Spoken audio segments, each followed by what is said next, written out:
Hey everyone, and welcome back to the channel.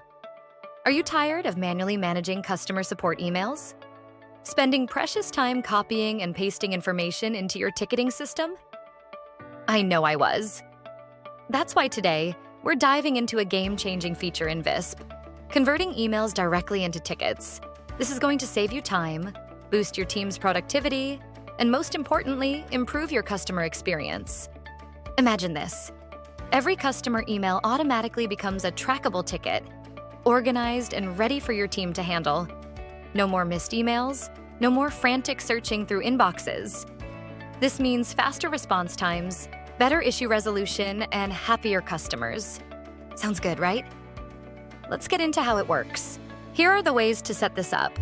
First, you should know that Visp generates a unique email address for your instance. It's usually something like your ISP domain and extension at ticketing.visp.net. Customers email this address with their concerns or questions, and boom, a ticket is created. Super simple. Now, do you want to keep your branding consistent? Use an address like support@yourdomain.com. Then, set up email forwarding to your Visp-generated address. This way, everything looks professional and seamless. If you have a website, create a contact form that sends the customer messages to your Visp email-to-ticket address. This is a great way to offer another convenient contact method for your customers. Now, this is super important.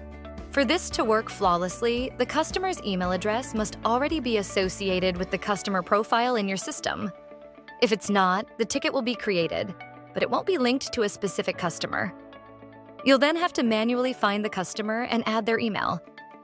So, make sure your customer database is up to date. This is key for accurate tracking and reporting. So, to recap, email-to-ticket conversion is a powerful tool to streamline your support workflow. It improves efficiency, enhances customer experience, and saves you valuable time. By using the default address, white labeling, or website forms, you can create a seamless support system. Just remember that crucial prerequisite about having customer emails in the system. Now, go ahead and implement this in your Visp instance. You'll be amazed at the difference it makes. If you have any questions, drop them in the comments below. And don't forget to like this video and subscribe for more helpful Visp tips and tricks. Thanks for watching.